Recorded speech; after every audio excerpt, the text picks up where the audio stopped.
بسم الله والصلاة والسلام على رسول الله وعلى آله وصحبه ومن والاه ما بعد. فأعوذ بالله من الشيطان الرجيم. بسم الله الرحمن الرحيم.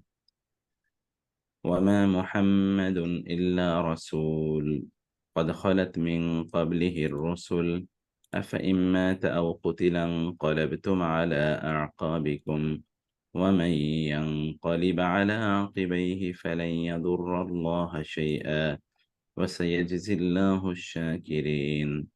وما كان لنفس أن تموت إلا بإذن الله كتابا مؤجلا ومن يرد ثواب الدنيا نؤته منها ومن يرد ثواب الآخرة نؤته منها وسنجزي الشاكرين. وكأي من قرية قاتل معه ربيون كثير فما وهنوا لما أصابهم في سبيل الله وما ضعفوا وما استكانوا والله يحب الصابرين. وما كان قولهم إلا أن قالوا ربنا اغفر لنا ذنوبنا وإسرافنا في أمرنا وثبت أقدامنا وانصرنا على القوم الكافرين. فآتاهم الله ثواب الدنيا وحسن ثواب الآخرة والله يحب المحسنين. সূরা আল ইমরানের ১৫তম রুকু ১৪৪ থেকে ১৫৮। তো আমরা কিন্তু সূরা আল ইমরানে ২০ টা রুকু আছে। আজকে পঞ্চম রুকু পড়ছি আর ৫ টি রুকু বাকি আছে। ইনশাআল্লাহ। ইনশাআল্লাহ। তারপরে আমরা সূরা আন-নিসাতে যাব চালিয়ে ইনশাআল্লাহ। যাবো ইনশাআল্লাহ। তো নেশার মতো লাগে মুক্তার ভাই, হ্যাঁ, জানি না, আমার নেশার মতো লাগে শনিবার দিনটা। আল্লাহ আলহামদুলিল্লাহ। আসলে এটা কেমন যে একটা ভালো লাগা, ভালোবাসা। আপনি এই জন্যই বারবার বলি আমাদেরকে হাতে মন খারাপ বুঝবেন না। আই ক্যান ফিল, আমি তো এখন আন্ডার গ্রেডে পড়াই তো, হ্যাঁ, স্টুডেন্ট ভালো না হলে প্রশ্ন না করলে কিন্তু এত খারাপ লাগে। হ্যাঁ, তারপরেও আমি বলি কি, আমি আমার দায়িত্বটা পালন করি, আমি চেষ্টা করি, আমি ডিমোটিভেটেড হই না। এর না, মধ্যে নিশ্চয়ই কেউ কেউ সিরিয়াস আছে, ওরা ভালো করতেছে, ওইভাবে আপনি করেন।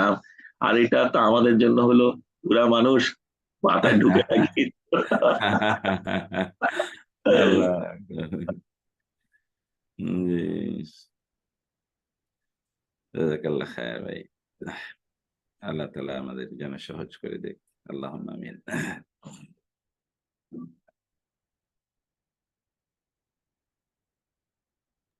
বিউটিফুল আয়াত, আমি সকালে উঠেই আয়াতটা পড়ে ফেলছি। আমি সবসময় চেষ্টা করি, আমি 10 মিনিট আগে ঢুকি, হ্যাঁ, নিজে নিজে তেলাওয়াত করি, আমার একটা হয়ে গেল। হ্যাঁ। আর আয়াতটা পড়ে নি, বাংলাটাও পড়ে নি। না, এটা আসলে সকাল বেলাটা কোরআন তেলাওয়াত করে শুরু করতে পারলে কি যে ভালো লাগে, অন্যরকম ভালো লাগে। চেষ্টা করি ফজরের সময়, ফজর নামাজ পড়ে জায়নামাজে বসে একটু কোরআন পড়ার চেষ্টা করি। আমি তো আল্লাহ প্রায় তাআলা প্রতিদিনই চেষ্টা করি, এখন তো 2 বেলাই পড়ি, চেষ্টা করি ফজরের পরে আর আসরের পরে চেষ্টা করি। আলহামদুলিল্লাহ, আলহামদুলিল্লাহ। আচ্ছা, তো যেটা বলছিলাম তারপরে তো সূরা নিসাতে যখন আমরা আসবো, এখানে তো সূরা আল ইমরানের আয়াত হলো ২০০। কিন্তু সূরা নিসাতে কিন্তু আয়াত কম। সূরা নিসাতে আয়াত হলো ১৭৬।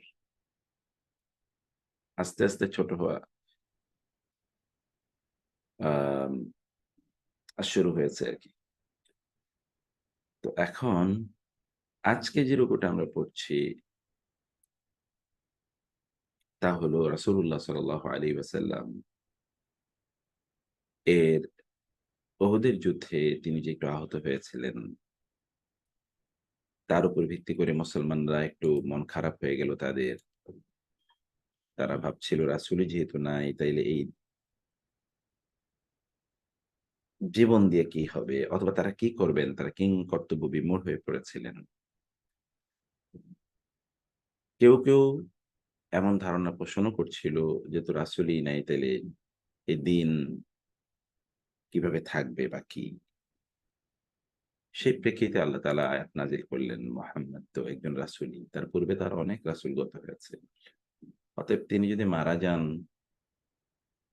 অথবা নিহত হন যুদ্ধের ময়দানে, তাহলে কি তোমরা তোমাদের আগের ধর্মমতে ফিরে যাবে? সে জাহেলিয়াতের দিকে তোমরা ফিরে যাবে? প্রত্যেকের তো মৃত্যুটা নির্ধারিত। অতএব নির্ধারিত সময় মৃত্যু হবেই। তোমাদের কাজ হলো আখিরাতের লক্ষ্যে কাজ চালিয়ে যাওয়া। যে আখিরাতের উদ্দেশ্যে কাজ চালিয়ে যাবে, আল্লাহ তাআলা তাকে সেই বিনিময় প্রদান করবেন। আর যে সকল ব্যক্তিরা দুনিয়ার উদ্দেশ্যে কোনো কাজ করবে, দুনিয়ার যশ, খ্যাতি, ক্ষমতা, সম্পদ ইত্যাদির উদ্দেশ্যে, সে তো দুনিয়াই পাবে, আখিরাত তো সে পাবে না। আর যারা শুকর করে তাদেরকে, মানে যারা আল্লাহর প্রতি কৃতজ্ঞ, সে সকল ব্যক্তিদেরকে আল্লাহ তাআলা উত্তম বিনিময় দান করেন।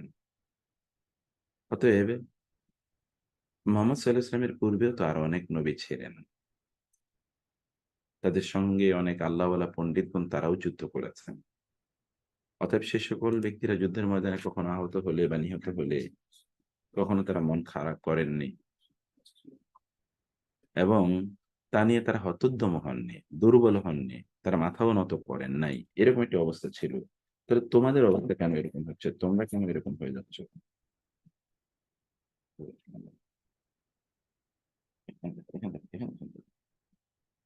তোমরা কেন এমন হচ্ছে বা তোমরা কেন এমন করছো? সেটি আল্লাহ সুবহানাহু ওয়া তাআলা মুসলিমদেরকে একদিকে বিস্ময়, অন্যদিকে মুসলিমদেরকে তিনি এ ব্যাপারে নাসিহা করছেন। পূর্ববর্তী নবীদের কথা উল্লেখ করে তিনি তাদেরকে বলছেন, তাহলে পূর্ববর্তী নবীরা তারাও কিন্তু অনেকে যুদ্ধের ময়দানে তারা মারা গেছে, অনেককে হত্যা করা হয়েছে। তারা তো এই সকল প্রেক্ষিতে তারা তো দুর্বল হয় নাই। তাহলে তো কেন তোমরা দুর্বল হচ্ছ? বরং তোমরা ধৈর্য ধারণ করো। কারণ আল্লাহ তো ধৈর্য ধারণকারী যারা, তাদেরকে ভালোবাসেন। বরং তোমাদের বলা উচিত, হে আল্লাহ, আমাদের গুনাহগুলো মাফ করে দাও। কাজকর্মের ক্ষেত্রে যদি বাড়াবাড়ি করে থাকি তাহলে সেটা মাফ করে দাও। আমাদের পদ আমাদের পা গুলোকে তুমি সুদৃঢ় করে দাও এবং কাফিরদের উপর আমাদেরকে বিজয় দান করো। তোমরা এটা বলা দরকার। যেমনিভাবে পূর্ববর্তীরা এটা বলেছিল। ফলে কি হয়েছে? আল্লাহ তাআলা তাদেরকে দুনিয়ায় প্রতিদান দিয়েছেন এবং আখিরাতেও প্রতিদান দিয়েছেন। কারণ এই সকল লোকেরাই সৎকর্মশীল এবং আল্লাহ তাআলা তাদের সৎকর্ম কবুল করেন। তাহলে গোটা প্রেক্ষাপটটা হলো ব্যাটল অফ উহুদ, উহুদের যুদ্ধ। যে যুদ্ধে ক্ষণিকের বিপর্যয় মুসলমানদের বিব্রত করে ফেলেছিল, এবং তারা কি করবে, কি করবে না, তারা সেটা নিয়ে তারা টেনশনে পড়েছিল। ঠিক আমাদের জীবনেও এইরকম উহুদ যদি আসে, উহুদের যুদ্ধ তো একটা যুদ্ধ। কিন্তু উহুদের মতো ঘটনা আপনার জীবনেও ঘটতে পারে। যদি ঘটে, তাহলে আপনার কাজ কি? তা হলো ধৈর্য ধারণ করা এবং আল্লাহ তাআলার কাছে প্রার্থনা করা, এই বলে, রব্বানা ইগফির লানা যুনুবানা ওয়া ইসরাফানা ফি আমরিনা ওয়া সাব্বিত আকদামানা ওয়ানসুরনা আলাল কওমিল কাফিরিন। এটা বলে আল্লাহর কাছে প্রার্থনা জানানো। ঠিক আছে? তো এখানে যেই শব্দগুলো আমরা দেখেছি, শব্দগুলো একটু বিশ্লেষণ আমাদের লাগবে। বিশ্লেষণটা করি আমাদের, একটা সেকেন্ড। এই যে, এ হলো আমাদের শব্দগুলো, যেগুলো গুরুত্বপূর্ণ শব্দ এখানে। যেমন মুআজ্জালুন। মুআজ্জালুন মানে হচ্ছে নির্ধারিত। নু'তি আমরা প্রদান করি। নাজজি, সানাজজি, নাজাজা থেকে এসে জাযা মানে প্রতিদান দেয়া, আমরা দ্রুত প্রতিদান দেব। রিব্বিয়ুনা, রিব্বি রাব্বুন থেকে এসছে, মানে রব্বানি, যে সকল ব্যক্তিরা আল্লাহওয়ালা, রব এর প্রতি অনুগত, অনুরক্ত, সে সকল ব্যক্তিদেরকে রিব্বি বলা হয়, অথবা রব্বানি। মা ওয়াহানু, ওয়াহান মানে হচ্ছে ভীত তবে হওয়া। একটা জাস্ট ছোট প্রশ্ন, জাস্ট প্রশ্ন নেই, এই রিব্বি থেকে এই যে রিবাই বলে এখান থেকে আসছে নাকি? Rabbi, rabbi, exactly rabbi rabbi. হ্যাঁ, রাবাই, রিব্বি রাবাই। তো মা ওয়াহানু, ওয়াহান মানে হচ্ছে মানে এর মানে হচ্ছে ওয়াহান মানে হচ্ছে মানে দুর্বল হওয়া। ওয়াহান মানে হচ্ছে দুর্বল হওয়া। ভাই আমি এখনই পাঠাচ্ছি আপনাকে।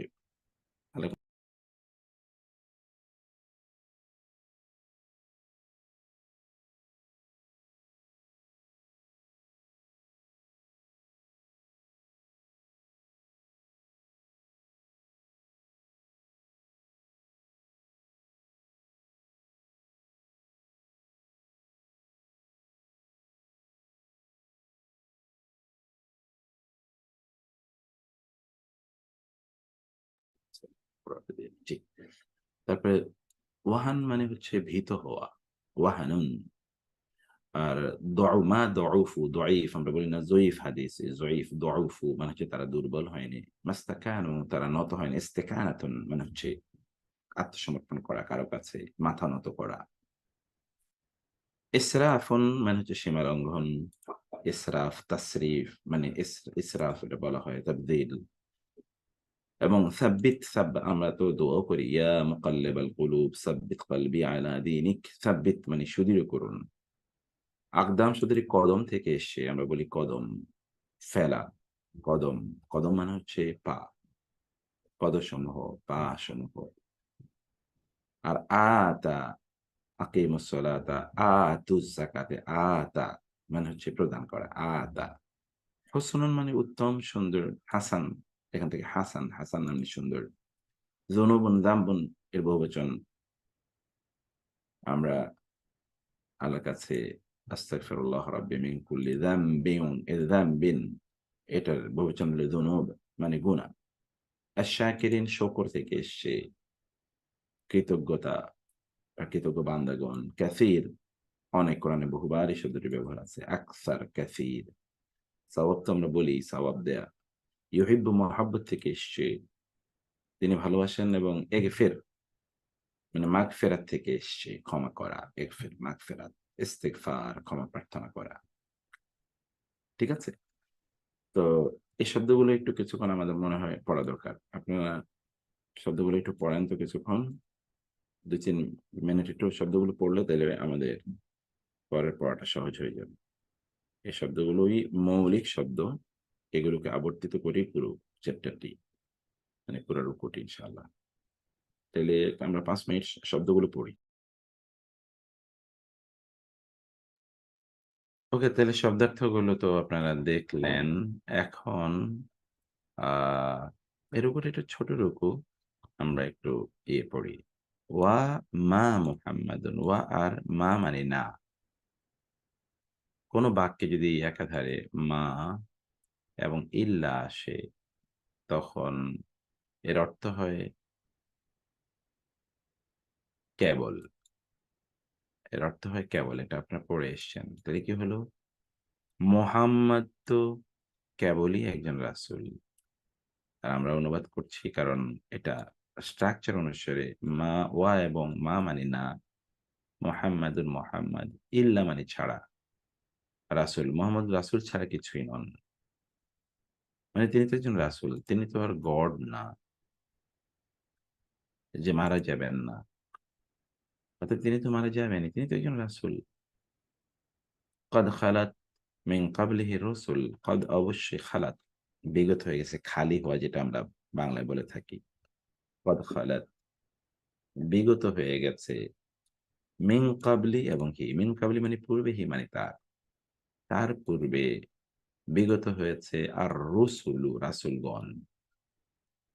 তার পূর্বে তো অনেক রাসূল বিগত হয়েছেন। মুহাম্মদ একজন রাসূল ছাড়া কিছু নন।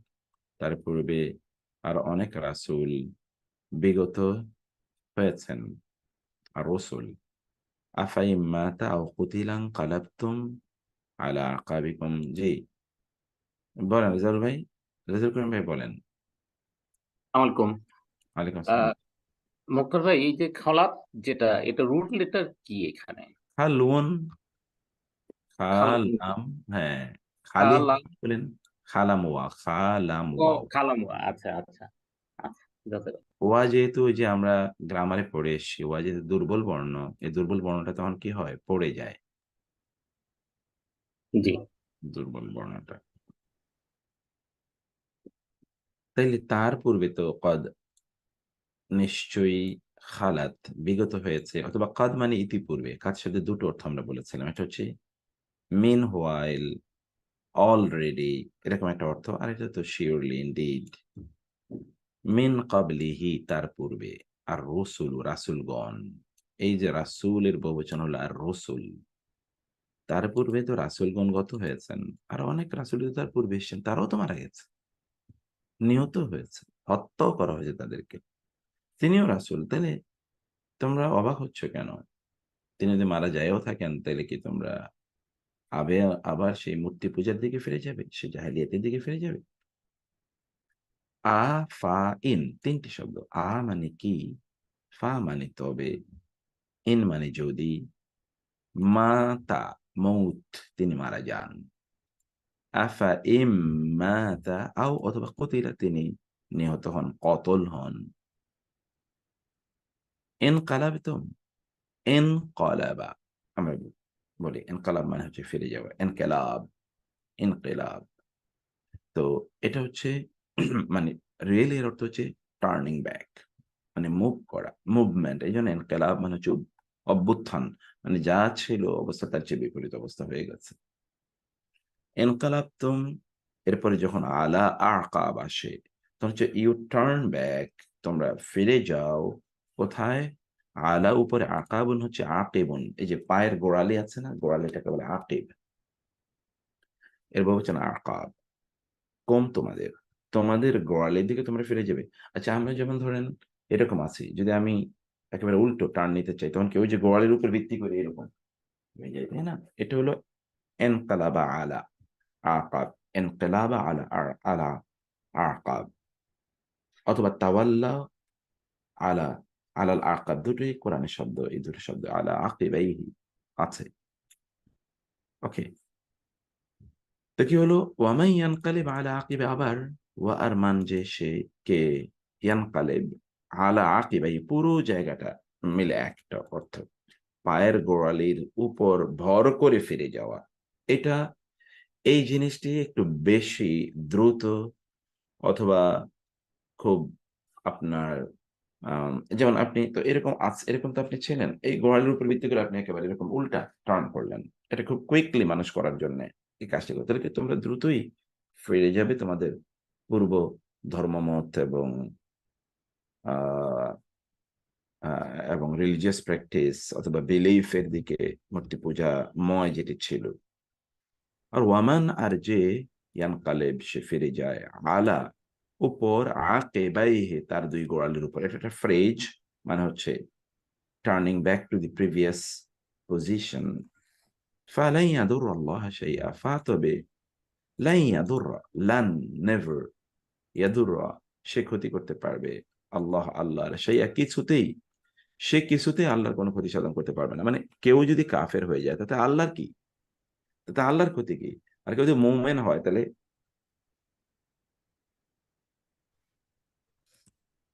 বুঝতে চাই, এটা দুই, কি ওহুদের যুদ্ধের কথা বলতেছেন? ওহুদের তারপরে যুদ্ধে, মানে হ্যাঁ ওহুদের যুদ্ধে, হারার পরের কথা না, মানে ওখানে। হ্যাঁ, জি জি, ওহুদের যুদ্ধ, জি ওহুদের যুদ্ধ, ওহুদের যুদ্ধ আমরা শুরুতেই একটা ভূমিকা দিয়েছিলাম। ওহুদের যুদ্ধে রাসূল সাল্লাল্লাহু আলাইহি ওয়াসাল্লাম তিনি আহত হয়েছিলেন, এবং মুসলিমরা একটু হতোদ্যম হয়ে গেছে, তাদের একটু মন খারাপ হয়ে গেছে, কনফিউশনে তারা পড়ে গিয়েছিলেন যে what will happen to this religion and what should they do. তারা আসলে কি করবে, তারা কি আহ তারা মানে রাসূলকে ছাড়া তারা তাদের, এটা কিন্তু because of their attachment to the prophet সাল্লাল্লাহু আলাইহি ওয়াসাল্লাম, because of their love for the prophet. আমাদের খুবই আপনজন মারা গেলে আমরা তো কিন্তু তখন ভাবতে পারি না যে কিভাবে বাঁচবো, কি নিয়ে বাঁচবো, মানে এরকম এক ধরনের বিষয়। আর রাসূলকে তো মানুষ, মানে সাহাবায়ে কেরাম তাদের নিজেদের জীবনের চেয়ে বেশি ভালোবাসতেন। ঠিক এই কারণে এরপরে আল্লাহ তাআলা বললেন, ওয়ামান ইয়ানকালিব আলা আকিবাইহি, এটা একটা ট্রিটমেন্ট, এবং আমাদের জন্য এনি সর্ট অফ ক্যালামিটি আমাদের জীবনে আসুক না কেন, আমরাও যখন বিপদে বা ডিজাস্টারে পড়ি, তখন আমরাও এখান থেকে শিক্ষা নিতে পারি যে আমাদের কি করণীয়। তাহলে ওয়ামান ইয়ানকালিব ফালা ইয়াদুরুল্লাহ ফালান ইয়াদুররা, সে কখনোই ক্ষতি করতে পারবে না আল্লাহ শাইআন কিছুতেই। শাইআন এটা নাকেরা এনে, শুধু নাকেরা মারিফা না, আর শাইআন বলারও প্রয়োজন ছিল না, কিছুতেই, একটু এমফেসিস, মানে লিস্ট ইন দ্য লিস্ট, কোনো কিছুতেই সে আল্লাহর কোনো ক্ষতি করতে পারবে না। পৃথিবীর সকল মানুষ মুসলমান হলেও আল্লাহর সম্মান বাড়বে না, পৃথিবীর সকল মানুষ কাফের হয়ে গেলেও আল্লাহর সম্মান এক ফোঁটাও কমবে না। ঠিক আছে? তারপর ওয়াসায়াজজিল্লাহু শাকিরিন, আর সায়াজজি, অচিরেই প্রতিদান দেবেন, জাযা দেবেন, আল্লাহ আশ-শাকিরিনা, যারা কৃতজ্ঞ বান্দা, শকরকারী, আল্লাহ তাআলা তাদেরকে অচিরেই প্রতিদান প্রদান করবেন। ওয়ামা কানা লিনাফসিন আন তামুতা ইল্লা বিইذনিল্লাহি কিতাবাম মুআজ্জালা। এবার তিনি মানুষকে মানে সান্ত্বনা দিচ্ছেন। ওয়ামা কানা লিনাফসিন আন তামুতা ইল্লা, এটা আপনার পড়েছেন, এটা একটা টেমপ্লেট। মা কানা লি, সম্ভব নয়। মা কানা লি, তাহলে মা কানা লি সম্ভব নয়, পুরোটা মিলে একটা ফ্রেজ। লিনাফসিন কোন প্রাণীর জন্য সম্ভব। মৃত্যু তো প্রাণীরই হয়, যেটা অপ্রাণী তার তো মৃত্যু হয় না। লিনাফসিন কোন প্রাণীর জন্য এটি সম্ভব নয়, আন তামুতা মারা যাওয়া, ইল্লা ছাড়া, বিইذনিল্লাহ আমরা বলে থাকি বিইذনিল্লাহ, ইনশাআল্লাহ, বিইذনিল্লাহ আল্লাহর অনুমতি ছাড়া কোন প্রাণীর মারা যাওয়া সম্ভব নয়। কোন প্রাণী মারাই যেতে পারবে না আল্লাহ তাআলার অনুমতি ছাড়া। মানে কেউ মারা যেতে হলে তাকে আল্লাহর অনুমতি নিয়ে তাকে মারা যেতে হবে। মৃত্যু আল্লাহর পক্ষ থেকে নির্ধারিত, অতএব আল্লাহ সুবহানাহু ওয়া তাআলাই সিদ্ধান্ত দেবেন কে কখন মারা যাবেন। বিইذনিল্লাহ, এদেন মানে অনুমতি। বিয়ের ক্ষেত্রে এদেন আনা হয়, অনুমতি না হয় মেয়ের, সে বলে এদেন। কিতাবান নির্ধারিত সময়, কিতাব লিখিত, রিটেন অ্যান্ড ডিক্রিড, মুআজ্জালা, মুআজ্জাল ডিটারমিন্ড, যেটা একেবারে নির্ধারিত। ঠিক আছে, তাহলে মানে নির্ধারিত, মুআজ্জাল, আজাল, আজালুন মানে হচ্ছে যেই সময় মানুষ মারা যাবে, এই নির্ধারিত সময়টাকে আজাল বলা হয় কোরআনে, আজাল।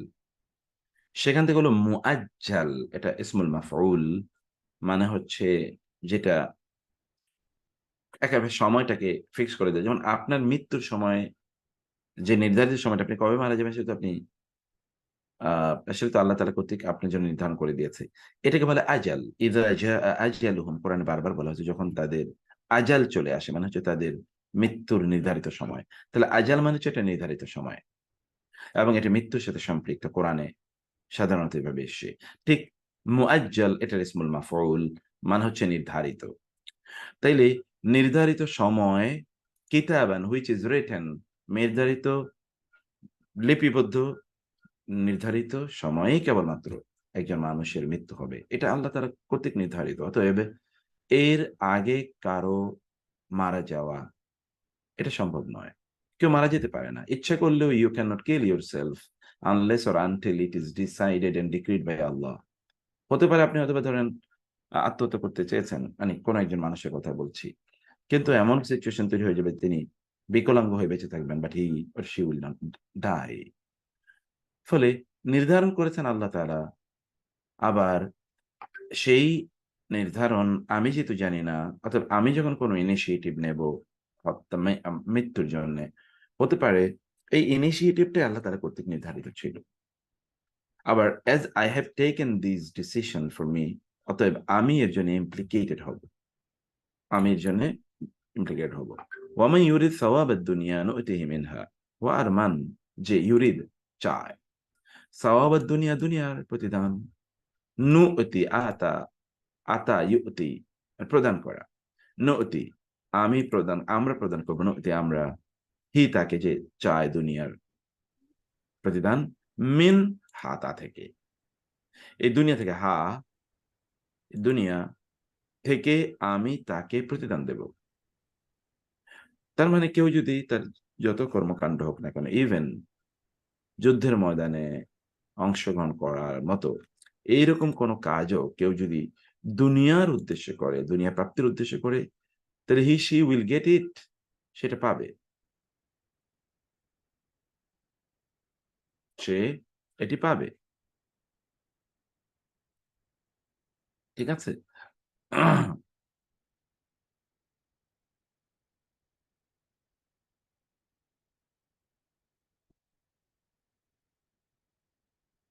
ওয়ামান ইউরিদ সাওয়াবাল আখিরাতি নুতিহি মিনহা, ওয়া আরমান, যে ইউরিদ কামনা করবে, চাইবে, সাওয়াবাল আখিরা আখিরাতের বিনিময়ে, নুতিহি মিনহা আমরা তাকে দেব তা হতে।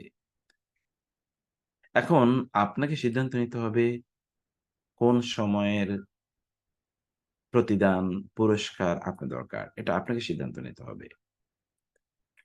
আমরা অর্থ জমা করে রাখি কিছু, যখন আমরা বিপদে পড়বো তখন যেন ব্যবহার করতে পারি। আর এমনি তো আমার যা আছে তা দিয়ে আমি চলছি। অতএব আপনার সবচেয়ে গুরুত্বপূর্ণ জিনিসটি আপনার সবচেয়ে বিপদের সময়ে আপনার কাজে লাগানো, এর প্রত্যাশা আপনার থাকে। অতএব আপনার সবচেয়ে বিপদসংকুল সময় কোথায়? আখিরাতে।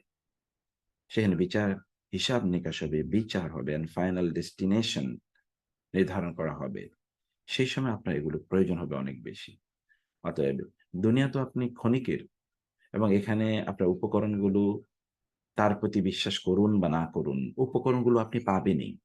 সবার জন্য এগুলো সমানভাবে প্রযোজ্য। Everyone will get.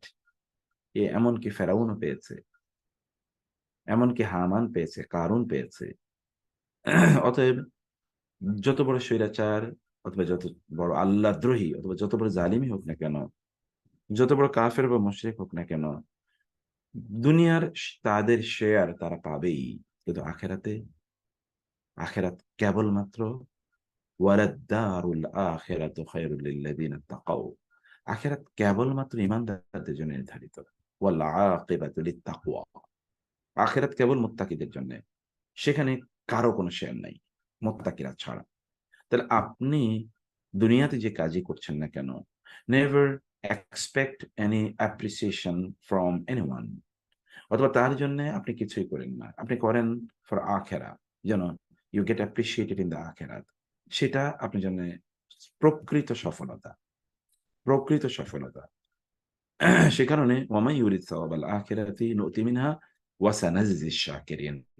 আর শীঘ্রই নাজজি, সিন এটা কিন্তু খুব ইমিডিয়েট ফিউচার কে বোঝানোর জন্য আসে। ইমিডিয়েট ফিউচার, খুব নিকটবর্তী অতীত, ইমিনেন্ট। নাজজি ইমিনেন্টলি আমরা পুরস্কার দেব। আল্লাহ বলছেন আশ-শাকিরিন, শুকরদের, শুকরকারীদের, শুকরকারীদের আমরা পুরস্কার দেব। ফলে আপনি এখন যেটাকে অনেক দূরবর্তী মনে করছেন, কবে কিয়ামত আসবে, কবে আখিরাত ঘটবে, এটা কিন্তু ভেরি ক্লোজ টু ইউ, আপনার খুবই কাছে, খুবই নিকটে। এটি আপনার খুবই নিকটে। আপনার খুবই নিকটে এটি রয়েছে। তো সেজন্যে আল্লাহ সিন ব্যবহার করে বলেছেন শাকিরিন, যারা শুকরকারী আল্লাহ তাআলার। শুকরকারী কি? অর্থাৎ তারা যাই করে না কেন, তারা এটা আল্লাহ তাআলার কৃতজ্ঞতা আদায়ের জন্য করে। সে মনে করে না যে এটা তার নিজের অর্জন। এটা আল্লাহ তাআলার মাধ্যমে অনুগ্রহ প্রাপ্ত হয়ে সে যাই অর্জন করেছে, অথবা সে যাই প্রাপ্ত হয়েছে, তার সকল প্রাপ্তি এটা ডিউ টু আল্লাহ, আল্লাহ তাআলার অনুগ্রহের কারণে। মোহতার ভাই, তারপরে আসসালামু আলাইকুম। কোশ্চেন করি, সরি, ভাই ভাই একটা ভাই কোশ্চেন করতে পারি? জি জি কোশ্চেনটা প্লিজ। ছিল যে এই যে আপনি বললেন যে একটু আগে যে আল্লাহ আমাদেরকে এই দুনিয়াও দিয়ে দিতে পারেন আর পরবর্তী পর্যায়েও দিতে পারেন। সো দুইটা কথা শুনেছি ছোটকাল থেকে, যে যারা ইমানদার না, মুমিন না বা কাফের, তাদের মধ্যে তারা যারা ভালো কাজগুলো করে, আল্লাহ তাদেরকে সে রিটার্নটা এই দুনিয়াতে দিয়ে দেন। আর যারা মুমিন, তাদের জন্য পরবর্তী পর্যায়ে থাকছে। এই চাওয়া পাওয়াটা আমরা মুমিন হিসেবে এটাকে আমাদের জন্য অপশনাল, না আল্লাহ এটা ডিসাইড করে দিবেন? না, প্রথমত হচ্ছে যে ভাইয়া, দুনিয়া কিন্তু আল্লাহ তাআলা সবাইকে দেন, কিন্তু আখিরাত আল্লাহ তাআলা এক্সক্লুসিভলি ঈমানদারদেরকে দেবেন। এক, অতএব Correct. দুনিয়ায় মোমেন হলে দুনিয়ার অংশটা সে পাবেই, মোমেন না হলেও দুনিয়ার অংশটা পাবে, কিন্তু আখিরাতটা পাবে না। দুনিয়াতে একজন ব্যক্তি তার পারফরমেন্সের উপর ভিত্তি করে অনেক কিছু পায়। একজন কাফের যদি প্রচন্ড স্কিলফুল হয়, সে অনেক টাকা পয়সার মালিক হতে পারে। সুখ, মানে আমরা যদি বৈষয়িক সুখের কথা বলি, সেটা অর্জন করবে। It is because of his skill অথবা হার স্কিল, এর কারণে তিনি এটা পাবেন। আর যদি কোনো মোমেন্ট যদি স্কিলফুল না হয়, তাইলে তিনি দুনিয়ার এই পার্থিব যে সুখের কথা বলছি, সেটা অন্যের তুলনায় তিনি কম ভোগ করবেন। এটা একান্তই স্বাভাবিক। তাহলে দুনিয়ায় তার, দুনিয়ার প্রতি তার যেই দান বা অনুদান, অথবা দুনিয়ায় তার যে পারফরমেন্স, তার উপর ভিত্তি করে সে দুনিয়া ভালো থাকবে। এর অর্থই হলো কেউ যদি কোনো ভালো কাজ করে, তাহলে দুনিয়াতে সে রিকগনিশন পাবে। যেমন সে অনেক চ্যারিটি করে, charity work, people will salute him অথবা হার। আবার তাকে অনেক অ্যাপ্রিসিয়েট হবে, তাকে নিয়ে অনেক কলাম তৈরি হবে, তাকে নোবেল প্রাইজ দেওয়া হবে, একটা এক্সাম্পল বলছি আর কি। আর অনেক কিছু তাকে দেওয়া হবে, ফলে তার অনার, ডিগনিটি, মর্যাদা অথবা ক্ষমতা অথবা ধরুন তার সেলিব্রিটিজম, এগুলো তার জন্য থাকবে। আর এই ব্যক্তি আখেরাতে গিয়ে আসলে কিছুই পাবে না, কারণ সে তো আখেরাতের উদ্দেশ্যে কাজ করেনি। আপনি যে উদ্দেশ্যে কাজ করেছেন আপনি তো সেটা পাবেন। এ তো আল্লাহর কাছে কোনো প্রতিদান চায় নাই, তাহলে আল্লাহ তাআলা তাকে প্রতিদান কেন দেবেন? আর দুনিয়া তো একটা ল অনুসারে দুনিয়াটা চলে। আল্লাহ তাআলা সুন্নাতাল্লাহিল্লাতী ক্বাদ খালাত মিন ক্বাবল, আল্লাহ কিছু সুন্নাহ আছে, সুন্নাহ মানে হচ্ছে কিছু বিধান আছে দুনিয়ার জন্য, এই বিধান অনুসারে চলবে। এ প্লাস বি হোল স্কয়ার সূত্র, এটা ইহুদি বলুক করুক, খ্রিস্টান করুক, কাফের, হিন্দু করুক, বৌদ্ধ করুক, সবার জন্যই রেজাল্ট ইজ ইকুয়াল। প্রত্যেকের জন্য ফলাফল হলো সমান, একটা ফলাফল সবার সমান, আপনার জন্য সমান, তার জন্য সমান। এই কারণে এই ইকুয়েশনেই পৃথিবীতে অমুসলিমরা অনেক পাওয়ারফুল, তাদের অনেক সম্পদ, তাদের অনেক পশ, এবং ধরুন যদি আমরা বলি দুনিয়ার দিক থেকে খুব অ্যাফ্লুয়েন্ট লাইফস্টাইল তারা লিড করে। এটা কারণ সে জায়গায় তাদের কন্ট্রিবিউশন আছে, সেই জায়গা নিয়ে তারা কাজ করেছে, অতএব এটাও তারা পাবেই। কিন্তু এই কাজটা তারা দুনিয়ার উদ্দেশ্যে যেহেতু করেছে, they will get their share of দুনিয়া। তারা আখেরাতের উদ্দেশ্য করে they would not have any share in the আখেরা। আর আপনি সেই কাজটা করেন না, অতএব দুনিয়াতে আপনার ওটা থাকবে না। আপনি আখেরাতে গিয়ে, আপনি যেহেতু আখেরাতের উদ্দেশ্যে কাজ করেছেন, এখন হয়তো কেউ আপনার দিকে বা আমার দিকে তাকিয়ে বলতে পারে যে এই লোকটা এত খারাপ অবস্থায় আছে, আর একটু ভালো অবস্থায় সে চেষ্টা করলে থাকতে পারতো, বা এরকম। অথবা মুসলমানরা জ্ঞান বিজ্ঞানে তারা যদি ইয়ে করতো, কাজ করতো, যেমন আমাদের পূর্বপুরুষরা করেছেন, জ্ঞান বিজ্ঞানে তারা অনেক কাজ করেছেন, ফলে হাজার বছর জুড়ে গোটা পৃথিবী মুসলিমদের আহ তাদের অধীনে ছিল, মানে তাদের গাইডেন্সে ছিল, তাদের অ্যাডমিনিস্ট্রেশনে, তাদের নেতৃত্বে ছিল। এখন তো মুসলিমরা তারা জ্ঞান বিজ্ঞানে তাদের অবদান নাই, ফলে তারা পিছিয়ে পড়েছে, তারা অস্ত্রে শস্ত্রে সম্পদে তারা পিছিয়ে পড়েছে।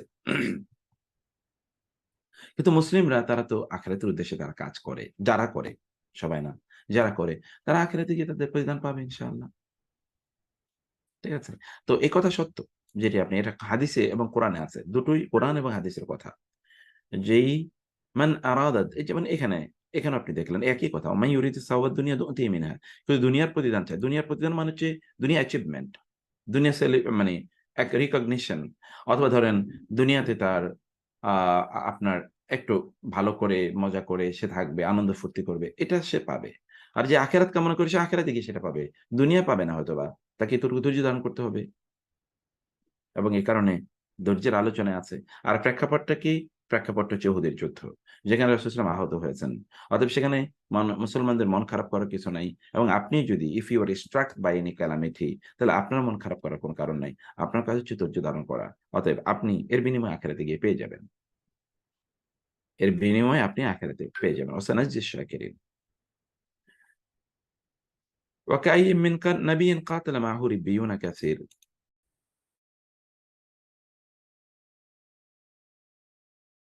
আচ্ছা ওস্তাদ জি, আমরা তো মানে দুনিয়ায়ও চাইতে পারি, আখেরাতেও চাইতে পারি। হ্যাঁ, তা চাইতে পারি বোন। যেমন আমরা বলেছিলাম আমাদের পূর্বপুরুষরা তো তাই করেছে। তারা ধরেন হাজার বছর জুড়ে, সে 570 থেকে শুরু করে আপনি মানে প্রথম বিশ্বযুদ্ধ পর্যন্ত তো মুসলিমরা এই পৃথিবীর একটা সুপার পাওয়ার, তুরস্ক ভিত্তিক মানে এরপর দ্বিতীয় বিশ্বযুদ্ধে আমাদের ইন্ডিয়ান সাবকন্টিনেন্টেও তো খেলাফত আন্দোলন হয়েছে। খেলাফত আন্দোলন মানে হচ্ছে তুরস্কের খেলাফত যেন চলে, হিন্দু মুসলিমরা তারা সকলে মিলে যুদ্ধ করেছে, মানে তারা এখানে আন্দোলন করেছে ব্রিটিশদের বিরুদ্ধে। তো তারপরে তাহলে প্রায় দ্বিতীয় বিশ্বযুদ্ধ পর্যন্ত পৃথিবী মুসলিমদের একটা, অন্য পাওয়ার গুলো থাকলো, মুসলমান সাইড বাই সাইড একটা পাওয়ার ছিল। তার আগে তো মুসলিমরা ধরেন গোটা পৃথিবীতে একচ্ছত্র ভাবে পৃথিবী পরিচালনা করছে। আমাদের ইন্ডিয়ান সাবকন্টিনেন্টে প্রায় 800 বছর মুসলমানরা তারা এটা চালিয়েছে, অথচ তার সংখ্যা লঘু। তাহলে কি হলো, আপনি যদি এই দুনিয়ার নেতৃত্ব অথবা দুনিয়ার কর্তৃত্ব পাওয়ার জন্য, দুনিয়ার নেতৃত্ব বা কর্তৃত্ব পাওয়ার জন্য যা দরকার, এটা যদি আপনি করেন তাহলে আপনি দুনিয়া পাবেন, কোনো সমস্যা নেই। আর আখেরাত পাওয়ার জন্য ডিফারেন্ট প্রিন্সিপাল, মূলনীতি আপনাকে অনুসরণ করতে হবে। দুনিয়া ইজ সবার জন্য, কিন্তু আখেরাত এক্সক্লুসিভ, সেটা যারা আল্লাহর প্রতি ঈমান আনে। দুনিয়া ভালো থাকাটা আখেরাতে খারাপ থাকার কোনো কারণ না। দুনিয়াতে যিনি ভালো থাকবেন তিনি আখিরাতে ভালো থাকতে পারেন। দুনিয়াতেও তিনি রাজা, আখিরাতে তিনি রাজা হতেই পারে, যেমন সুলাইমান আলাইহিস সালাম অথবা অন্যান্য নবীরা। রাসূলুল্লাহ সাল্লাল্লাহু আলাইহি ওয়াসাল্লাম তিনি তো মদিনার প্রেসিডেন্ট, তিনি পৃথিবীতেও দুনিয়াও তিনি প্রেসিডেন্ট, মদিনার প্রেসিডেন্ট। আবার আখিরাতেও তিনি সাইয়্যিদুল আম্বিয়া ওয়ার রাসূল, তাকে সেই মর্যাদা আল্লাহ তাআলা আখিরাতে প্রদান করবেন। অতএব আপনি দু জায়গায় ভালো থাকতে পারেন। তাহলে কি হলো, আপনি দুনিয়া ভালো থাকার জন্য যে নিয়ম নীতিগুলো আছে সেগুলোকে মানতে হবে, আখিরাতে ভালো থাকার জন্য যে নিয়ম নীতি আছে সেটা মানতে হবে। দুইটাই সমানভাবে চালানো যায়, কিন্তু মানুষ শয়তানের কারণে তার দুনিয়া প্রবণ হয়ে যায়, আখিরাতকে দে ফরগেট দ্য আখিরাত। এটি হচ্ছে মানুষের সংকট। মুক্তার ভাই মুক্তার আসসালামু ভাই, আলাইকুম। আচ্ছা কর সাইজে বলো। মুক্তার ভাই, এই জন্য তো আল্লাহ তো আমাদের কোরআন শরীফে শিখিয়ে দিয়েছেন আমাদেরকে, খালি ওই আয়াতটার তো সেকেন্ড পার্টে বলেছেন যে তুমি অনেক লোক দুনিয়াতে, সূরা বাকারাতে বলতে হয় যে দুনিয়াতে কল্যাণ চায়, কিন্তু তো হে রাসূল তুমি বলো রাব্বানা আতিনা ফিদ দুনিয়া হাসানাতাও ওয়া ফিল আখিরাতি হাসানাতাও ওয়া কিনা। তো এই দুনিয়াতে এবং আখিরাতে, এবং আমরা আমাদের বাবা মা থেকে শুনেছি, আমি আয়াতটা কোথায় আছে এটা খুঁজে পাইনি, একটু যদি শেয়ার করতেন। আমরা যখন উত্তম রিজিক চাই তখন এইভাবে দোয়া করা হয় যে আল্লাহ তুমি আমাকে উত্তম রিজিক দাও, যে আমার জন্য দুনিয়াতে এবং আখিরাতে কল্যাণ বয়ে আনবে। Shahriar, we understand. মুক্তার ভাই, আমার কোশ্চেনটা ছিল, ফলো আপ করি এটা, যে আমার কোশ্চেনটা ছিল যে যখন আপনি যেটা বললেন যে অনেক বছর, যখন আমাদের 200 বছর 300 বছর মুসলমানরা রাজত্ব করেছেন, তখন তাদের চারিদিকে জয় জয় জয়াকার ছিল। ওই সময় ওনারা যে দুনিয়ার আনন্দটা ফিল করতেন, যে সম্মানটা পেতেন, আমার কোশ্চেনটা ছিল ওটা কি অপশনাল, না ওটা আল্লাহ তাআলা নির্ধারণ করে দিবে যে এদেরকে এইবার দুনিয়াতেই দেবো, আবার নিশ্চয়ই ওনারা আখিরাতে পাবে, বিকজ দুনিয়াতে অনেক ভালো কাজ করে গেছেন। এই গত 200 বছর ধরে বা 100 বছর ধরে মুসলমানরা কি ভালো কাজ করছেন? না, অবশ্যই করছেন, কিন্তু সেটার আলামত আমরা দুনিয়াতে দেখতে পাচ্ছি না। সে উইগুর থেকে শুরু করে প্যালেস্টাইন থেকে শুরু করে যেদিকেই তাকাচ্ছি সেখানেই বেচারা মুসলমানরা মার খেয়ে যাচ্ছে। তার মানেটা কি? যে আল্লাহ ডিসাইড করেছেন এখন আমাদেরকে একটু খারাপ পিরিয়ড দিবেন for to teach us a lesson. আমার কোশ্চেনটা ছিল সেটাই। তার মানে এটা তো আমাদের চয়েসের উপর নির্ভর করলো না, আল্লাহ ডিসাইড করে দিবেন যে কখন আমাদেরকে উনি সুখ দিবেন, কখন আমাদেরকে এই কষ্টের মধ্যে রাখবেন। আমার চিন্তাটা কি ঠিক না ভুল? ভাই অনেক আবার একটু একটু আবার বলবেন, সরি সরি সরি, আচ্ছা, আবার একটু বলবেন। হ্যাঁ, আবার বলি যে যখন মুসলমানদের চারিদিকে জয় জয়কার ছিল, যখন আমরা স্পেন থেকে শুরু করে এই কি বলে ইরান থেকে শুরু করে ইন্ডিয়া পর্যন্ত যখন আমরা রাজত্ব করছি, মুসলমানদের অনেক নাম, ইরাক তখন, বাসরা তখন অনেক উন্নত জায়গায়, সারা দুনিয়ার লোক বাসরাতে আসে লেখাপড়া করার জন্য। So that was a good time for the Muslim. এই সময় তো তারা ভালো কাজ করছিল এবং আল্লাহ তাদেরকে, আপনি যেটা বললেন এখন, আল্লাহ তাদেরকে এই দুনিয়ার কাজ দিচ্ছিলেন। জি আমার জি কোশ্চেনটা ছিল, এটা তো তাদের জন্য অপশনাল ছিল না, ওনারা এখানে চেয়ে নিয়েছিলেন যে ঠিক আছে আমাদেরকে এখন শুধু খালি আমরা দুনিয়াতে নিয়ে নিচ্ছি, আখিরাতে নিব না। একই প্রসঙ্গে গত 200 বছর ধরে উইগুর থেকে শুরু করে প্যালেস্টাইন বলেন, যেখানে যেদিকে তাকায় মুসলমানের খারাপ সময় যাচ্ছে। তো এর মধ্যে কি মুসলমান ভালো মুসলমান নেই? নিশ্চয়ই আছেন, কিন্তু তবুও আমরা সাফারার হয়ে যাচ্ছি। আমার জি কোশ্চেনটা ছিল যে ভালো থাকাটা এটা কি আমাদের অপশনাল, না আল্লাহ তাআলা আমাদের জন্য নির্ধারণ করেন যে এই সময় এদেরকে ভালো দেব, এক সময় এদেরকে খারাপ দেব? না ভাই, এটা অপশনাল না, এটা মোটেই এক্স্যাক্ট। অপশনাল না। এটা হলো আমাদের কাজের উপর। ওই যে আমি বলেছিলাম যে আমাদের মূল নীতি হলো, দুনিয়ার ব্যাপারে মূল নীতি হলো, দুনিয়ায় ভালো থাকতে হলে আপনাকে এই কাজ করতে হবে। যেমন আখিরাতের মূল নীতি আছে, আখিরাতে ভালো থাকতে হলে আপনাকে এই কাজ করতে হবে। অতএব এই কাজগুলো যেই করুক না কেন, সে যদি খ্রিস্টানও হয়, ইহুদিও হয়, মূর্তি পূজক হয়, অগ্নি পূজক হয়, অথবা সে যদি নাস্তিকও হয়, তাহলে সে দুনিয়া ভালো থাকবে, ওই মূল নীতিগুলো যদি সে মেনে চলে। এখন দেখেন, আমাদের বাংলাদেশের সব মানুষ প্রচন্ড দিনদার, একটা এক্সাম্পল বললাম আর কি, প্রচন্ড দিনদার, কিন্তু দুনিয়ায় ভালো থাকার জন্য তারা কোনো কাজ করে না। তাহলে ওই দিন তাকে দুনিয়ায় ঠিক ওই অর্থে ভালো রাখবে না, যেই অর্থে ভালো থাকা মানে অন্যদের তুলনায়, যেমন অন্যরা তারা খুবই চমৎকার ভাবে তারা দুনিয়ার জীবন যাপন করছে। আপনি ধরেন আপনার যেখানে আছেন, ধরেন ওইখানকার কথা আর আমাদের দেশের কথা চিন্তা করে দেখেন, মানে এখানে কোনো আইন নাই, আর ওইখানে সব আইনের মধ্যেই মানুষ, তারা তাদের সকল সুযোগ সুবিধা তারা পায়। ওটা একটা কল্যাণ রাষ্ট্র, একটা পুরাটাই একটা অকল্যাণ রাষ্ট্র। অথচ এখানে মুসলমান বেশি, অথচ এখানে সবাই নামাজ পড়ে পায়, এরকম একটা টাইপ, তাই না? তাহলে দুনিয়া ভালো থাকার জন্য যেই বিধানগুলো, এগুলো তারা অবলম্বন করেনি, ফলে তারা এখানে ভালো থাকতে পারছে না। কিন্তু অন্যান্যরা তারা কেবল দুনিয়া নিয়েই তারা ব্যস্ত, তাদের লাইফ হলো দুনিয়া রিলেটিং, দুনিয়ার বাইরে তারা কিছু চিন্তা করে না, এর বাইরে তাদের কিছু নাইও, এবং সেটা তাদের মাথায়ও নাই। ফলে আখেরাতে তারা গিয়ে এর বাইরে তারা কোনো কিছু পাবে না। তারা আখেরাত তাদের নাই, মানে ওইটা তাদের জন্য ধ্বংস। ফলে দুনিয়ায় ভালো থাকতে হলে আপনাকে you will have to decide. এটা আল্লাহ সুবহানাহু ওয়া তাআলা একটি, যেটা আমি বলেছিলাম, যেমন এ প্লাস বি হোল স্কোয়ার, যেই এই সূত্র নিয়ে কাজ করবে সে হিন্দু, খ্রিস্টান, বৌদ্ধ এটাই ইস্যু না। সে আসলে এই সূত্র অনুসারে করলে সে কিন্তু মানে তার কনক্লুশনে পৌঁছে যাবে, ভালো কনক্লুশনে।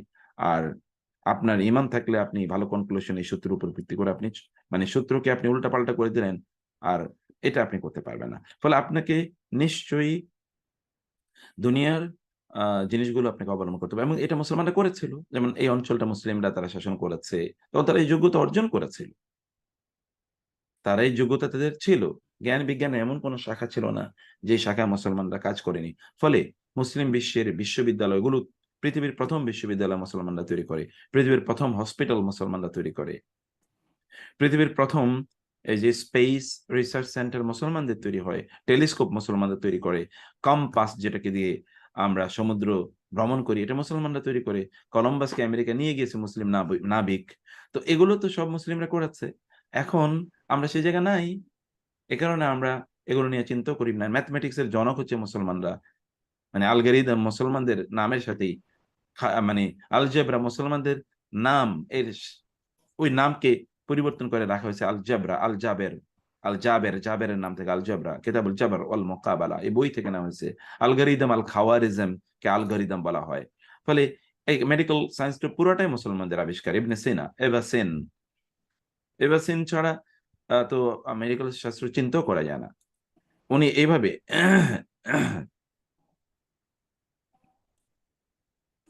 তার মানে ওস্তাদ, তার মানে হলো যে মুসলমানদের একটা ইয়ে হলো যে দুনিয়াতে ভালো থাকার জন্য বা দুনিয়াতে উন্নতি করার জন্য মানে একই রকম নিয়ম, কিন্তু মুসলমানদের বৈশিষ্ট্য হলো তারা আল্লাহকে ভুলে যাবে না আর কি। যা কিছু করবে জি, দুনিয়ার এক্স্যাক্টলি, মঙ্গলের জন্য করবে এক্স্যাক্টলি, এবং আল্লাহকে রাজি খুশি করার জন্য করবে। এবং এক্স্যাক্টলি। একসময় আমরা দেখেছি যে তখন যারা মুসলিমদের নেতৃত্ব দিত তারা এগুলোকে স্পন্সর করতো আর কি। তখনকার যারা মুসলমানদের নেতা ছিল তারা এইসব যারা করতো তাদেরকে স্পন্সর করতো, উৎসাহিত দিত, এবং তাদের যৌথ একটা প্রচেষ্টা ছিল যার ফলে মুসলমানরা তখন দুনিয়াকে নেতৃত্ব দিতে পেরেছে এবং এই ইয়েতে উন্নতি করছে, কিন্তু আল্লাহকে ভুলে যায়নি আর কি। আর এখন আমরা হয়তো দুনিয়া আর আখেরাত ওইভাবে পার্থক্য না, যে মুসলমানদের জন্য আসলে সব কাজের মধ্যে আল্লাহ আছেন আর কি। তো সেটা একটা হ্যাঁ, দুনিয়াতে উন্নতি দিবে কিন্তু আখেরাতও তাকে আর অনেক বেশি দিবে। আর কাফেরদের জন্য বা তাদের জন্য যা কিছু বদলা দুনিয়াতে দিবে আর কি, সেটাই। তো আমাদের যে আমরা অনেক গল্পে যেটা দেখি ম্যাজিকের মতো হয়তো মনে হয়, কিন্তু আসলে আল্লাহ তাআলা দুনিয়াতে দিতে পারেন ম্যাজিকের মতো, কিন্তু আসলে মানুষের প্রচেষ্টার ফলাফলই দেন। মানুষ যেটা চায়, যেদিকে পা বাড়ায় আল্লাহ তাআলা সেদিকে তাকে উন্নতি দেয় আর কি, সে কাফের হোক মুসলমান হোক, যদি উন্নতি করতে চায়। ঠিক ঠিক ঠিক ঠিক একেবারে। এই জন্য মুসলিমদের বৈশিষ্ট্য হলো তারা দুনিয়া পেলে তারা আখেরাতকে ভুলে যায় না, আর অন্যদের বৈশিষ্ট্য হলো তারা দুনিয়া পেলে তারা আখেরাতকে ভুলে যায়। তারা দুনিয়া পেলে দুনিয়া নিয়েই তারা ব্যস্ত থাকে, তারা কিন্তু আখেরাতকে ভুলে যায় না, মানে আখেরাতকে তারা ভুলে যায় অন্যরা। কিন্তু মুসলিমরা যেই অবস্থায় থাকুক না কেন, সুখে অথবা দুঃখে, তারা আখেরাতকে ভুলে যায় না, কারণ তাদের জীবনটাই হলো আখেরাত কেন্দ্রিক। তার জীবনটাই হলো আখিরাত কেন্দ্রিক। মুক্তার ভাই, তার মানে কি আমরা তো মুসলমানদের জন্য, যেটা মোকাদ্দেমও বললেন আপনিও বললেন, আসলে আমাদের কিন্তু দুনিয়ার আখিরাতের মুসলমানদের জন্য মিক্স আপ করার কিছু নাই। কারণ আমরা দুনিয়াতে যেই কাজ করব ওই ওই কাজের প্রিন্সিপাল এবং আখিরাতের কাজের রিওয়ার্ডের প্রিন্সিপাল দুটাই সেম। ও যদি কনফ্লিক্ট না হয় তাহলে আমরা দুনিয়ার কাজেও আখিরাতের প্রতিদান পাবো, আর আখিরাতের কাজেও দুনিয়াতে প্রতিদান পাবো। যদি দুইটার প্রিন্সিপালের মধ্যে কোনো কনফ্লিক্ট অ্যাক্টিভিটিতে যদি দুইটার সাথে যদি কনফ্লিক্ট হয় তাহলে আমি দুনিয়াটা দুনিয়ায় পাচ্ছি, আখিরাতেরটা আখিরাত পাচ্ছি। কিন্তু আসলে তো এটা তো একটা ইন্টিগ্রেটেড অ্যাক্টিভিটি আমাদের মুসলমানদের জন্য, যে আমরা এমন কাজ করব যেখানে দুনিয়াতে আমাদের হাসানা হবে, আখিরাতে আমাদের হাসানা হবে, তাই নাকি? এক্স্যাক্টলি। হ্যাঁ, না আমাদের তো আমরা তো দুনিয়ার কল্যাণ চাই, রব্বানা আতিনা ফিদ দুনিয়া হাসানা ওয়া ফিল আখিরাতি হাসানা। আমরা দুনিয়ারও কল্যাণ চাই, আমরা আখিরাতেও কল্যাণ চাই। এই কল্যাণ দুই জায়গারই আমরা চাই। ফলে একজন মুসলিম তিনি দুনিয়াতেও কল্যাণে থাকবেন, তিনি আখিরাতেও কল্যাণে থাকবেন, এটা তার প্রত্যাশা হওয়া উচিত এবং সেভাবে তার কাজ করা উচিত। আপনি দুনিয়াতে অকল্যাণের মধ্যে থেকে তারপরে আখেরাতে কল্যাণ পাওয়া ভেরি ডিফিকাল্ট, ভেরি ডিফিকাল্ট। যেমন ধরুন আপনার নুন আনতে পান্তা ফুরায় অবস্থা যদি এরকম যে আপনি খাবার দাবার কোনো কিছুই পাইতেছেন না, তাহলে এই লোকটার আপনি এবাদতের কথা কি বলে, যে খাচ্ছে না, রাতে খায়নি, দিনের বেলা খেতে পারে না, আপনি তাকে কতক্ষণ নামাজের মধ্যে বসিয়ে রাখবেন? পারবেন না। আপনি তার মোটিভেশন কতক্ষণ ধরে রাখবেন? আপনি পারবেন না। সে কারণে সত্যিকার অর্থে দুনিয়ার কল্যাণ এবং আখিরাতের কল্যাণ দুটোই দরকার, দুইটাই লাগবে। দুনিয়ার কল্যাণও লাগবে, আখিরাতের কল্যাণ লাগবে। এটা হলো আমাদের আমাদের জন্য এটা হচ্ছে বেশি জরুরি। তো আমরা এখন এমন একটা অবস্থায় আমরা দাঁড়িয়েছি, আমরা দুনিয়াও হারাচ্ছি, আখিরাতও হারাচ্ছি, কোনোটাই আমরা আসলে ঠিক মতো রাখতে পারছি না। অতএব দুনিয়া ভালো থাকে, এটা আখিরাতে মানে ভালো না থাকার মানে ইয়ে না, মানে আখিরাতে ভালো থাকার প্রতিবন্ধক না। দুনিয়ায় ভালো থাকা আখিরাতে ভালো থাকার প্রতিবন্ধক না। দুনিয়া ভালো থেকে আখিরাতে ভালো থাকা যায়। আসসালামু আলাইকুম, আমি কি একটু কিছু বলতে পারি? জি জি জি জি ভাই। আচ্ছা, আমার মনে হয় এই জিন এবং মানুষকে সৃষ্টি করা হয়েছে শুধুমাত্র আল্লাহর ইবাদত করার জন্য। তার মানে প্রত্যেকটা কাজই আসলে ইবাদত। সেটি যদি আমরা আল্লাহর সন্তোষ অর্জনের জন্য করি তাহলেই সেটা ইবাদত হয়ে যাবে। এর কোনো একটা মুহূর্ত আল্লাহর সন্তোষের বাইরে থাকবার মুসলমানদের সুযোগ নাই। সো যে কাজটাই আমরা আল্লাহ সন্তোষের জন্য করব সেটা দুনিয়ার জন্য কল্যাণকর হবে, আখিরাতের জন্য একজন মুসলমানের জন্য দুনিয়া এবং আখিরাত উভয় জায়গার জন্য কল্যাণকর হবে। সেটি মনে হয় আমার মনে এর মধ্যে এক্স্যাক্টলি এটাও একটা ইস্যু। তাহলে যে দুনিয়া বলতে কোনো দুনিয়ার কাজ এবং আখেরাতের কাজ, ব্যাপারটা কিন্তু মুসলমানদের কাছে এই বড় বড় কোনো পার্থক্য রেখা নাই যে এটা দুনিয়ার কাজ করলাম আর ওটা আখেরাতের কাজ করলাম, এটা দুনিয়ার উদ্দেশ্যে করলাম, ওটা আখেরাতের উদ্দেশ্যে করলাম। মুসলিমদের সকল কাজই আখেরাত কেন্দ্রিক হয় সেখানে। ফলে কিছু কিছু কাজ আছে যেমন এটা দুনিয়ার দুনিয়ার সাথে সম্পৃক্ত, কিছু কাজ আছে এক্সক্লুসিভলি আখেরাতের সাথে সম্পৃক্ত। যেমন ধরেন আমরা যখন নামাজ আদায় করি, অথবা যখন আমরা রোজা রাখি, অথবা আমরা যখন ধরেন কোরআন তেলাওয়াত করি, যদিও ফিজিক্যাল দুনিয়ার এখানে কিছু আছে আমার মনটা ভালো থাকবে ইত্যকার, কিন্তু exclusively things are for the আখেরা। আমরা যখন হজ করেন, আপনি তো বলতে পারেন যে আমি কিছু জায়গা দেখলাম টেকলাম, এটাও তো আছে না, আমরা ওই উদ্দেশ্যে করি না। We do all of this things for আখেরা। যখন আপনি ব্যবসা করেন অথবা অফিসে ভালো করে আপনার কাজটা করেন, তখন আপনার কিন্তু দুনিয়ার দায়ও এখানে থাকে, যে দুনিয়া তো আমি যা দায়িত্ব আমার ছিল ওই দায়িত্বটা ঠিক মতো পালন করা, তাহলে আমি একটু ভালো প্রমোশন পাবো, আমার স্যালারি একটু ভালো হবে, আমরা একটু ভালো করে সবাই থাকতে পারবো। This are not contradictory with আখেরা। এটা আখেরাতের সাথে কন্ট্রাডিক্টরি না, কিন্তু এই কাজগুলো দুনিয়া ভালো থাকার উদ্দেশ্য যেন দুনিয়া কেন্দ্রিক না হয়, এটার জন্য আমাদের আখেরাত কেন্দ্রিক হয়। অথবা আপনি প্লেন আবিষ্কার যখন করেন, তখন এর মাধ্যমে আপনি বড় সায়েন্টিস্ট হবেন, আপনার রিকগনিশন থাকবে, এটা আপনার একমাত্র লক্ষ্য উদ্দেশ্য না। যদিও এইটা হারাম কোনো উদ্দেশ্য না, মানে এটা একটা হালাল উদ্দেশ্য। যেমন ঠিক আছে, মানুষ আমাকে চিনবে, সম্মান করবে, শ্রদ্ধা করবে, হতেও পারে, কিন্তু এর মাধ্যমে আপনি মূলত চান কি? আখেরাত। আপনার মূল লক্ষ্য হলো আখেরাত। আপনি হারামের মধ্যে জড়িত হয়ে যাচ্ছেন, আপনার অনেক টাকা পয়সা, এর কারণে আপনি এখন হারাম কাজে জড়িত হয়ে গেলেন না। আপনার অনেক ক্ষমতা, এ কারণে আপনি হারাম, নিষিদ্ধ, জুলুম ইত্যাদির মধ্যে আপনি জড়িত হয়ে গেলেন না। এগুলো আপনার আখেরাতকে মানে দুনিয়ার কোনো কাজ যেন আখেরাতকে ধ্বংস না করে দেয়, সেই উদ্দেশ্যে সবগুলো কাজের ফোকাসই হচ্ছে আপনার আখেরাতের লক্ষ্য, মানে আখেরাতের সম্মান বা কল্যাণ অর্জন করা, এটা আপনার আচ্ছা, আমরা একটু শেষ করতে, আমার একটা প্রোগ্রাম আছে 10টা, একটু দূরে। আমি তাহলে এরপরে আমরা আগাই। ওয়াকাইয়িন মিন নাবিয়্যিন কাতালা মাআহু রিব্বিয়ুনা কাসীর। ওয়াকাইয়িন আর কতই না, মিন নাবিয়্যিন নবী ছিল, কাতালা যুদ্ধ করেছে, মাআহু সে নবীর সাথে, রিব্বিয়ুনা রাব্বি বা রাবাই, কাসীর অনেক আল্লাহওয়ালারা তাদের সাথে যুদ্ধ করেছে। ফামা ওয়াহানু, ফলে অনেক লোকই তো এর পূর্বে অনেক লোকেরা, মানে যেটা নবীদের সাথীরা, তারা নবীদের সাথে যুদ্ধ করেছে আল্লাহর ইয়েতে, কিন্তু তারা কি হয় নাই? তারা ফামা ওয়াহানু, তারা হতোদ্যম হয় নাই।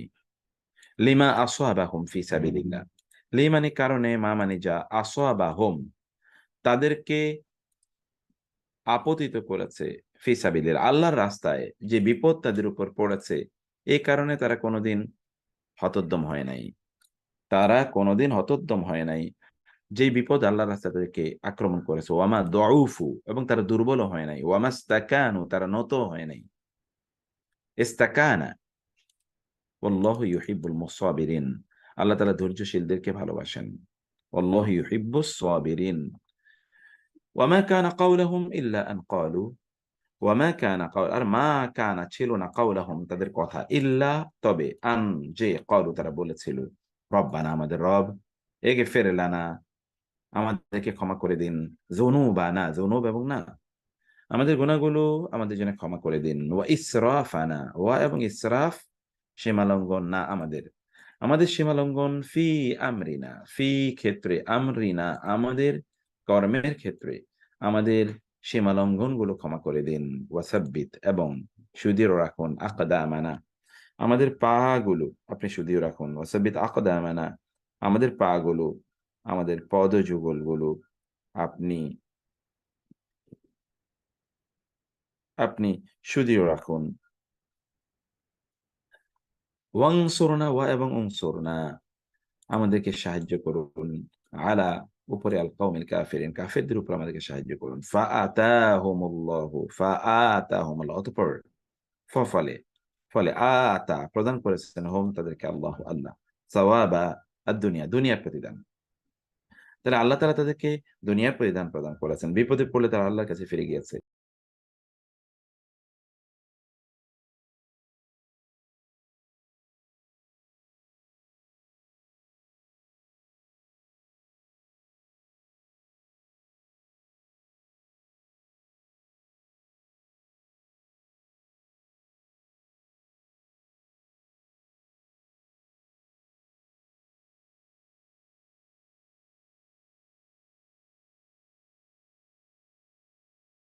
তাহলে কি হলো, ওয়া হুসনা সাওয়াবিল আখিরা, এবং উত্তম প্রতিদান, আখিরাতের প্রতিদান, আখিরাতের উত্তম প্রতিদান আল্লাহ তাআলা তাদেরকে প্রদান করলেন। আল্লাহু এবং আল্লাহ ইউহিব্বু ভালোবাসেন, আল মুহসিনিন আল্লাহ তাআলা সৎকর্মশীল লোকদেরকে আল্লাহ তাআলা ভালোবাসেন।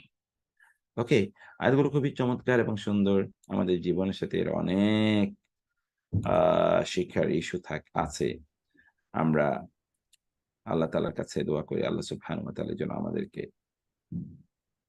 বুঝার এবং যে কোনো বিপদে ধৈর্য দান করার তৌফিক দান করেন, আল্লাহুম্মা আমিন। তবে একটা তাহলে চ্যাটে একটা ইয়ে পাঠিয়েছিলাম, আমি একটু ভুলে যাই, 2টা বা 3টা ক্লাস আগে কোনো একটা রুকুতে আপনি একটা আয়াতে আমাদেরকে মুমিনদের ডেফিনেশন দিয়েছিলেন, ওই আয়াতটা একটু যদি হ্যাঁ একটু ওই যে ধৈর্যশীল ক্রোধ সংবরণ করে একটা একটা আয়াত ছিল, ওই আয়াতটার হ্যাঁ নাম্বারটা হ্যাঁ হ্যাঁ একটু বলতে পারতেন মুক্তার ভাই একটু? আমি আমি দিচ্ছি, এখনই দিচ্ছি ভাই, এখনই দিচ্ছি। আমাদের গত ক্লাসে 14তে না 13তে ছিল, খুঁজে পাচ্ছি না ওটা। দিচ্ছি দিচ্ছি দিচ্ছি, এই যে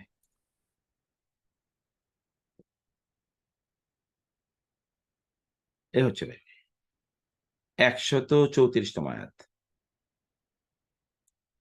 আল্লাযীনা ইউনফিকুনা, যারা দান করে, ফিস সাররাই ওয়াদ দাররাই, তাদের ভালো অবস্থায় খারাপ অবস্থায়, ওয়াল কাযিমিনাল গায়যা, এবং যারা তাদের রাগকে সংবরণ করে, ওয়াল আফিনা আনিন নাস, মানুষকে ক্ষমা করে দেয়, আল্লাহু ইউহিব্বুল মুহসিনিন, এরা হচ্ছে মুহসিন, যাদেরকে আল্লাহ তাআলা ভালোবাসেন। ওয়াল্লাযীনা ইযা ফাআলু ফাহিশাতান, এবং যারা যখনই কোনো খারাপ কাজ করে, আও যালামু আনফুসাহুম, অথবা নিজেদের উপর তারা জুলুম করে, যাকারুল্লাহ, তারা আল্লাহকে স্মরণ করে, ফাস্তাগফিরু লিযুনুবিহিম, আল্লাহর কাছে তারা ক্ষমা চায়, স্মরণ করে এবং ক্ষমা চায়। ওয়া মান ইয়াগফিরু যুনুবা ইল্লাল্লাহ, আল্লাহ ছাড়া কে আছে ক্ষমা করার মতো। ওয়ালাম ইউসিরু 3 নম্বর, আলা মা ফাআলু, তারা যা অন্যায় করেছে জেনে শুনে তারা এটাকে অব্যাহত রাখে না, যখনই জেনেছে এটা খারাপ কাজ তখনই তারা এটাকে বন্ধ করে দিয়েছে। এটা হচ্ছে মুমিনদের বৈশিষ্ট্য, এই আয়াতগুলো 134 135। ক্রোধটাকে কেন বলেছে, যে ধৈর্যশীল তো বারবার বলেছেন, মুমিনদের মধ্যে একটা বড় ক্যারেক্টারিস্টিক বলেছেন যে মুমিন হতে হলে ধৈর্যশীল হতে হয়। এটার এটা একটু এই জিনিসটা একটু কোনো প্রেক্ষাপট যদি বলতে পারেন। কারণ তুই দুনিয়াটা তো আসলে, এই দুনিয়াটা এটা তো আসলে একটি পরীক্ষার কেন্দ্র, অতএব আল্লাহ তাআলা পরীক্ষা এখানে ফেলবেন, পরীক্ষায় উত্তীর্ণ হতে হলে ধৈর্য ধারণ করতেই হয়, ধৈর্য ছাড়া কেউ পরীক্ষা উত্তীর্ণ হতে পারে না। সে কারণে ধৈর্যের ইস্যুটা অনেক বিশেষ। ধৈর্য তো 3 ধরনের। একটা ধৈর্য হচ্ছে কোনো ভালো কাজ করার জন্য ধৈর্য, যেমন নামাজ পড়ার জন্য ধৈর্য লাগে, দান করার জন্য ধৈর্য লাগে, অতএব ধৈর্য কেবলমাত্র বিপদে পড়েই না, ধৈর্য কিন্তু ভালো কাজ করার জন্য। যেমন ছাত্র ধৈর্য নাই, বৈশাখ থাকতে পারে না, পড়তে মনে চায় না, ওর ধৈর্য খুব কম। তাহলে ধৈর্য হচ্ছে আলা আল মা'মুরাত, ভালো কাজের ক্ষেত্রে ধৈর্য। আসবরু আনিল মানহিয়াত, খারাপ কাজ থেকে ধৈর্য ধরে দূরে থাকা। যেমন তার সামনে 1,000 কোটি টাকা লুট করার একটা সুযোগ এসছে, সে চিন্তা করলে 1,000 কোটি টাকা লুট করি, কইরা এরপরে আমি ভালো হয়ে যাবো, আমি তো 100টা মসজিদ বানাবো আর মাদ্রাসা বানাবো, এরপরে বাকিগুলো দিয়ে আমি একটু মজা করে জীবন যাপন করবো। তাহলে সে খারাপ থেকে বেঁচে থাকার জন্য ধৈর্য ধারণ করতে পারলো না, এটা 2 নম্বর ধৈর্য। 3 নম্বর ধৈর্য কোনটা? যখন বিপদে পড়ে তখন সে হাউতাশ করে না, অন্যায়ের প্রতি উদ্বুদ্ধ হয় না, এবং সে আল্লাহ সুবহানাহু ওয়া তাআলা এর উপর ব্লেম দেয় না, সে মনে করে এটা আল্লাহর পক্ষ থেকে, তাহলে সে সন্তুষ্ট থাকে। এটা হচ্ছে, তাহলে এই 3 ধরনের ধৈর্য, এই পাঠের এই 3 ধরনের ধৈর্যের কথাই কিন্তু এখানে আছে। আর ক্রোধটা কেন বলেছেন কি এটা হাউ ডাজ ইট মানে মুমিনদের পার্সোনালিটিতে ইম্পর্টেন্স আসছে কেন? ওইখানে আয়াতের মধ্যে আরেকটা শব্দ ছিল, ক্রোধ সম্বরণ করে, রাগ সম্বরণ। হ্যাঁ হ্যাঁ হ্যাঁ হ্যাঁ, মানে রাগ সংবরণ করে। রাগ তো আমাদের মানে আল্লাহ এর পথ থেকে বিচ্যুত হওয়ার মূল কারণ। কারণ রাগ আসে শয়তানের পক্ষ থেকে, এবং পৃথিবীর যত খারাপ কাজ হয়েছে সবই রাগান্বিত অবস্থায়, কোনো কারণে মানুষ রাগান্বিত হয়েছে এবং এই কারণে সে এই কাজটি করছে, কোনো কারণে সে রাগান্বিত হয়েছে। ফলে রাগে কেউ যদি দমাতে পারে, তাহলে আপনি পৃথিবীর সব, আপনি আমাদেরও যত সমস্যা আছে সব সমস্যার মূলে দেখবেন কোনো না কোনো ভাবে রাগ, তার উপর রাগ উঠেছে, অমুক কথায় আপনি রাগ করেছেন, ওইটা আপনি হজম করতে পারেন নাই, or all of these are the things, এগুলি সব ইস্যু এখানে। জাযাকাল্লাহ খাইরান। বারাকাল্লাহ ফিক ভাই। তাহলে ঠিক আছে, আমি ওই যে আমার একটা প্রোগ্রাম আছে 10টায় মিরপুরে, ওইদিকে একটু যাচ্ছি আর কি। জাযাকুমুল্লাহ খায়র। হাদা সাল্লাল্লাহু সুবহানাহু ওয়া তাআলা নবিয়ানা মুহাম্মদ ওয়া আলিহি ওয়া সাহবিহি আজমাইন। সুবহানাকাল্লাহুম্মা ওয়া বিহামদিকা আশহাদু আল্লা ইলাহা ইল্লা আনতা আস্তাগফিরুকা ওয়া আতুবু ইলাইক। ওয়াসসালামু আলাইকুম ওয়া রাহমাতুল্লাহি ওয়া বারাকাতুহু। ওয়ালাইকুম আসসালাম ওয়া রাহমাতুল্লাহি ওয়া বারাকাতুহু।